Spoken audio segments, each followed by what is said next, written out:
Assalamualaikum warahmatullahi wabarakatuh. Bismillah, alhamdulillah, wassalatu wassalamu ala rasulillah wa ala alihi washabi wa mawalah amma ba'da. Anak-anakku peserta MPLS SMPN 1 Pace yang berbahagia, syukur alhamdulillah kita bisa bertemu lagi di hari ketiga MPLS ini dalam kondisi yang sehat walafiat, tiada kekurangan suatu apapun. Salawat dan salam semoga tetap tercurahkan pada baginda Rasulullah Muhammad sallallahu alaihi wasallam. Semoga besok di yaumil qiyamah kita semua mendapatkan syafaatnya. Amin ya rabbal alamin. Anak-anak, kemarin hari pertama dan kedua Pak Iksan sudah menyampaikan panjang lebar tentang pentingnya ibadah. Untuk ibadah yang paling pokok adalah sholat. Kemarin Pak Iksan sudah menyampaikan bahwa logika dari sholat di dalam agama itu seperti kepala kita ini terhadap tubuh kita ini. Jadi sholat itu seperti kepala. Jikalau orang yang hidup itu tanpa kepala, maka dia itu tidak akan bisa hidup lagi. Itu perumpamaan sholat di dalam beragama itu semacam itu. Dan kemarin juga saya sampaikan hadis tentang pentingnya melaksanakan sholat bagaikan menegakkan agama. Jadi sholat itu seperti tiang di dalam bangunan. Ketika tiangnya itu roboh, maka bangunan itu otomatis juga roboh. Sehingga kita perlu mendisiplinkan lagi, mengistiqomahkan lagi tentang sholat kita, terutama sholat fardu atau sholat wajib, yaitu 5 kali sehari, dan ditambah untuk anak laki-laki yaitu sholat Jumat seminggu sekali. Anak-anak, kita mengerjakan sholat ini harus dikerjakan dengan baik, dengan khusyuk, sesuai syarat dan rukunnya.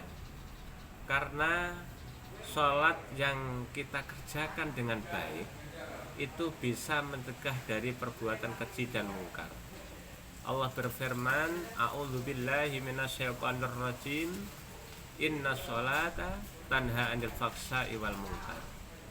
Bahwasanya sholat itu bisa mencegah dari perbuatan keji dan mungkar. Kok bisa?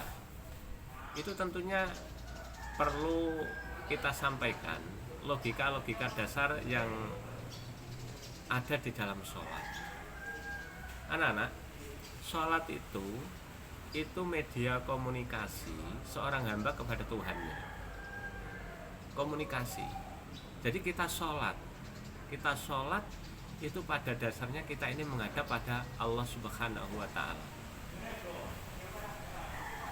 Kita pertama kali takbir, Allahu Akbar. Artinya Allah Maha Besar. Selain Allah itu adalah kecil. Kita hambanya ini makhluk yang amat kecil, amat lemah, tidak bisa apa-apa di hadapan Allah Subhanahu wa ta'ala. Sehingga dengan kita meresapi arti Allahu Akbar, maka kita akan menjadi orang yang tawadu, orang yang menghormati orang lain, orang yang tidak akan sombong terhadap makhluk-makhluk Allah yang lain. Kita tidak akan sombong di hadapan teman-teman yang lain. Ini makna Allahu Akbar. Allah Maha Besar. Kita kecil, kita lemah di hadapan Allah Subhanahu wa ta'ala. Terus di dalam sholat itu tentunya pasti membaca suratul Fatihah. Saya mau menerangkan tentang suratul Fatihah. Nanti tolong di rumah dihafalkan artinya. Kalau Al-Fatihahnya insya Allah kalian semuanya sudah hafal. Tolong artinya diresapi. ada sebuah hadis yang disampaikan oleh Rasulullah bahwa ketika kita melaksanakan sholat, ketika kita membaca suratul Fatihah, maka Allah itu ya, ayat demi ayat Allah langsung menjawab doa-doa kita. Di dalam sholat itu sebenarnya doa ya. Dalam sebuah hadis disebutkan begini, ketika kita sholat, Allah itu membagi sholat itu ya pada dua bagian. Qasamtu as-sholata baini wa baina abdi nisfaini. Allah membagi sholat itu antara aku Allah maksudnya, wa bainal abdi, dan antara hambaku, nisfaini, dua bagian. Paniswa li, sebagian itu untukku Allah. Waniswa li abdi, dan sebagiannya lagi untuk hambaku. Ini dalam hadis qudsi disampaikan begitu. Wali abdi masalah, dan bagi hambaku apa yang dimintanya. Ini hadis qudsi ya. Hadis qudsi itu hadis yang berasal dari Allah Subhanahu wa taala, tetapi bukan Al-Qur'an. Bukan Al-Qur'an. Disampaikan idza qala al-'abdu, ketika hamba itu membaca alhamdulillahirabbil alamin, qala Allah, maka Allah menjawab hamidani abdi, hambaku memujiku. Idza qala al-'abdu ar-rahmanir rahim, qala Allah, Allah menjawab ya, asna alayya abdi, hambaku menyanjungku, hambaku menyanjungku. Itu jawab Allah ketika kita sholat. Idza qala al-'abdu maliki yaumiddin, qala Allah, Allah menjawab majidani abdi, hambaku memujiku, hambaku memuliakanku. Ini jawaban dari Allah. Idza qala al-'abdu iyyaka na'budu wa iyyaka nasta'in, ya, hadza baini wa baina abdi. Itu kata Allah. Hadza baini wa baina abdi. Ini adalah antaraku dan antara hambaku. Wali abdi masalah, dan bagi hambaku apa yang dimintanya. Selanjutnya, ihdinas siratal mustaqim, siratal ladzina an'amta 'alaihim ghairil maghdubi 'alaihim waladdallin. Ketika kita membaca itu ya, maka Allah menjawabnya hadza li abdi wali abdi masalah. Ini adalah bagian hambaku, dan bagi hambaku apa yang dimintanya. Anak-anak, jadi ternyata ketika kita sholat itu Allah itu mendengarkan, Allah menjawab setiap kata yang kita ucapkan di dalam Al-Fatihah. Allah menjawab. Makanya ketika kita di luar sholat, kadang-kadang kita ketika membaca iyyaka na'budu wa iyyaka nasta'in, kita kadang disuruh untuk memperbanyak doa. Karena apa? Di dalam hadis tadi, ketika seorang hamba itu membaca iyyaka na'budu wa iyyaka nasta'in, Allah menjawab hadza baini wa baina abdi wali abdi masalah. Ini adalah antaraku, antara urusanku dan urusan hambaku ya. Dan bagi hambaku apa yang diminta. Allah memberi kewenangan pada kita untuk meminta kepada siapa? meminta kepadanya. Dengan kita meminta kepadanya, Allah menerima permintaan kita. Allah memberi apa yang kita minta. Kalau bisa kita jabarkan kira-kira semacam itu. Jadi sholat itu sebuah ritual keagamaan yang sangat luar biasa. Sehingga kita punya masalah apa saja, kita selesaikan dengan sholat. Kita menghadap Allah, kita sampaikan apa yang ada dalam hati kita, ya, kita sampaikan kepada Allah. Kita minta jalan keluar kepada Allah. Insya Allah semuanya selesai. Itu hebatnya sholat di situ, anak-anak yang berbahagia. Ya. Setelah itu kita membaca surat-surat dalam Al-Quran. Setelah itu kita ruku, Allahu Akbar. Setiap pergantian gerakan sholat kita membaca takbir. Artinya apa? Kita memuliakan Allah, memahabesarkan Allah, ya. Artinya begitu. Setiap kali ada pergantian gerakan kita membaca takbir. Artinya apa? Kita disuruh selalu ingat kepada Allah, bahwa Allah lah yang maha besar, Allah lah yang maha kuasa atas segala sesuatu. Allah Akbar kok kita membaca tasbih, Subhana rabbiyal azimi wa bihamdi. Maha suci Allah yang maha agung dan segala puji baginya. Terus sampai salam. Ketika kita salam, selesai sholat, Assalamualaikum warahmatullah. Assalamualaikum warahmatullah. Salam itu artinya keselamatan. Setelah kita melaksanakan sholat dengan khusyuk, ya, dengan meresapi artinya, kita seakan-akan menghadap kepada Allah, ya, maka diharapkan kita keluar dari sholat itu bisa menebarkan keselamatan. Keselamatan bagi siapa? Bagi semua orang yang kita temui. Diharapkan kita bisa berbaik budi kepada setiap orang yang kita temui. Itu hikmah dari sholat. Hikmah dari sholat. Karena apa? Kita terbiasa merasa dilihat oleh Allah. Dalam sebuah hadis, ya, disebutkan ketika Rasulullah jagongan, ya, berbincang-bincang dengan para sahabat. Rasulullah didatangi oleh seseorang yang sangat tampan, pakaiannya berwarna serba putih. Orang itu datang, tanya pada Rasulullah, "Wahai Rasulullah, apa maknanya iman?"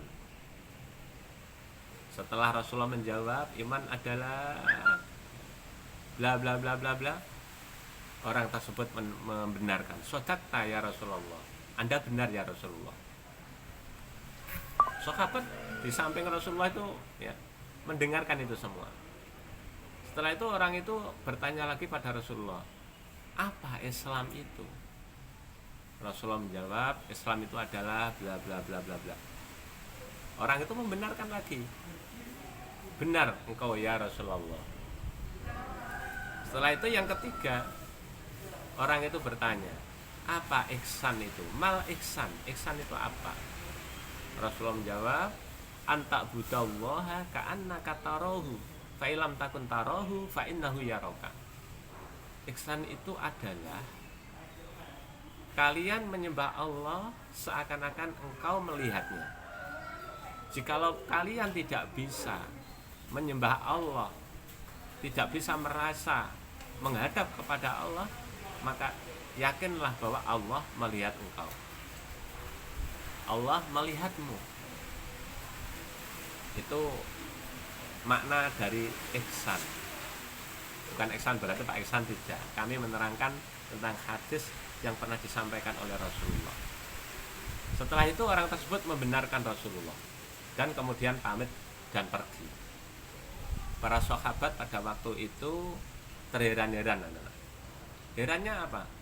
orang ini wong tanya, setelah dijawab oleh Rasulullah kok dibenarkan. Umumnya orang tanya itu kan tidak tahu, tapi ini tidak.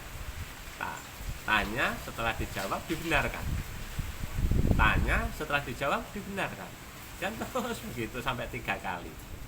Sehingga setelah orang itu berlalu, para sahabat itu tanya, "Wahai Rasulullah," nanti kata bahasa kita ya, orang ini tadi siapa, kok aneh, wong tanya, orang tanya itu kan gak ngerti, mari dijawab kok pergi, dibenarkan. Tanya setelah dijawab kok dibenarkan, ini siapa? Kata Rasulullah bahwa orang ini adalah malaikat Jibril. Malaikat Jibril datang ke sini tanya pada saya itu bukan karena dia tidak tahu, tidak, karena ingin mengajari kalian-kalian ini. Itu anak-anak, ada hadis yang sangat lucu semacam itu.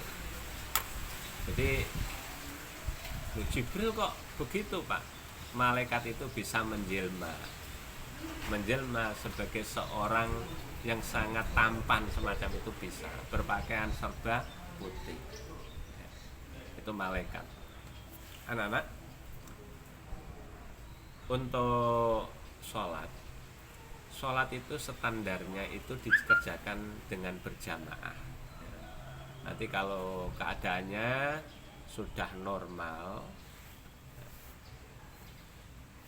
kita bisa beraktivitas bebas lagi, kalian harus mengerjakan sholat jamaah itu di masjid atau musola terdekat, atau minimal dengan bapak ibu kalian di rumah, minimal begitu. Loh kok bisa Pak? Sholat sendiri kan lebih enak, lebih cepat. Kemarin hari pertama kemarin sudah saya terangkan ya, bahwa sholat jamaah itu pahalanya 27 kali lipat dibanding sholat sendiri. Itu begini, kalian saya ceritain. Dulu pernah salah satu sahabat Rasulullah itu namanya Abdullah ibnu Umi Maktum. Terkenalnya itu Ibnu Umi Maktum. Itu datang kepada Rasulullah, "Wahai Rasulullah, apakah saya boleh tidak sholat jamaah di masjid?" Rasulullah balik bertanya, "Apakah kamu mendengarkan azan?" "Iya, mendengar ya Rasulullah." "Berarti kamu harus sholat di masjid." Maksudnya sholat di masjid itu adalah sholat dengan berjamaah. Perlu diketahui, Abdullah ibnu Umi Maktum itu bertanya pada Rasulullah begitu karena dia itu seorang yang buta, tidak bisa melihat. Harapan Abdullah ibnu Umi Maktum, dia ingin diberi dispensasi dari Rasulullah karena dia buta, biar dipermudah untuk bisa sholat di rumah saja. Ternyata Rasulullah balik bertanya, "Apakah kamu bisa mendengarkan azan?" Apakah mendengar jikalau Bilal itu azan? Apakah kamu mendengar? Jawab Abdullah ibnu Umi Maktum, ternyata iya, saya mendengar. Oleh karena itu perintah Rasulullah, oleh karena itu kamu harus sholat berjamaah di masjid. Akhirnya Abdullah ibnu Umi Maktum itu memasang tali, anak-anak, tali dari masjid sampai ke rumahnya. Kalau sekarang itu tampar. Dengan harapan apa? Ketika mendengar azan dia langsung bisa menuju ke masjid tanpa tersesat. Tanpa tersesat. Itu orang yang buta. Orang yang buta oleh Rasulullah tetap diharuskan sholat di masjid. Apalagi kita yang sehat walafiat, tubuhnya sehat, matanya sehat ya. Seharusnya kita harus lebih aktif ke masjid.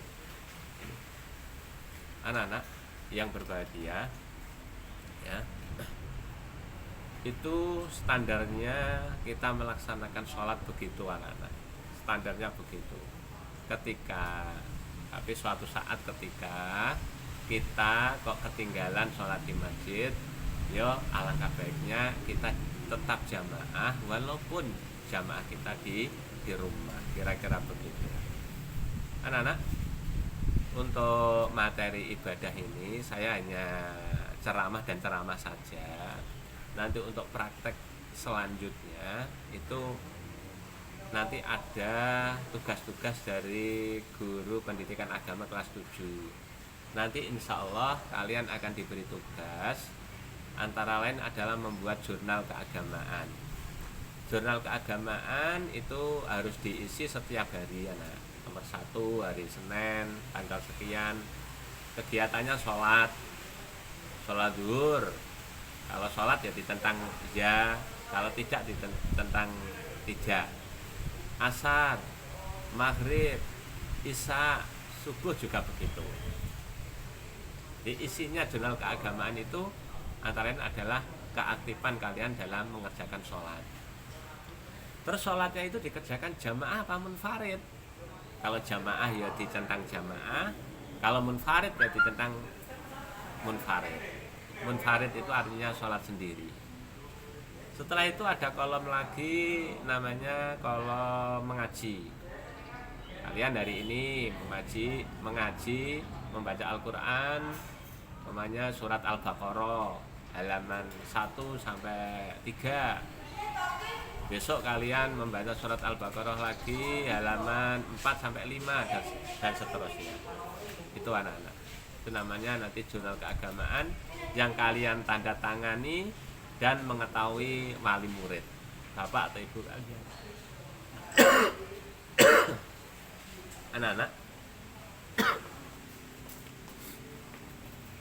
itu nanti tugas-tugas dari sekolah kira-kira begitu. Mengapa kok itu disampaikan kepada kalian? Ini untuk bisa mengontrol apakah kegiatan keagamaan kalian itu sudah efektif apa belum di rumah. Jadi fungsinya ini untuk mengontrol kalian. Nanti setelah kalian masuk ke sekolah, nanti buku itu akan dicek oleh guru agamanya. Kira-kira begitu. Anak-anak, ibadah itu penting, anak-anak. Jadi saya lanjutkan tadi ya, ibadah itu penting. Semakin orang itu banyak melaksanakan amal ibadah, itu besok di yaumil qiyamah kita ini semakin mulia di hadapan Allah. Ada sebuah hadis itu begini, ini pompong Pak Iksan ingat. Al-kayyisu man dana nafsahu wa amila lima ba'dal maut. Al-kayyisu, orang yang cerdas, itu orang yang bisa introspeksi diri dan mengerjakan apa yang bermanfaat nanti di akhiratnya. Itu orang yang cerdas, orang yang bisa mengaca diri, dan orang itu mau mengerjakan apa yang bermanfaat nanti di akhirat. Itu orang yang cerdas. Itu kata Rasulullah begitu. Lah, besok di yaumil qiyamah, ini saya terangkan pentingnya ibadah itu ini. Setiap kita itu nanti akan diberi nur atau cahaya oleh Allah. Karena kita ini orang beriman, orang berislam. Allah memberi nur pada kita. Sekecil apapun, insya Allah ketika kita masih beriman, itu masih diberi nur atau cahaya oleh Allah. Dalam sebuah hadis itu begini. Ini ya apa ya? Ada yang lucu hadis ini. Disebutkan bahwa fayu'tuna nuruhum ala qadri a'malihim. Orang-orang nanti akan diberi nur atau cahaya di yaumil qiyamah ala qadri a'malihim, sesuai dengan amal perbuatannya.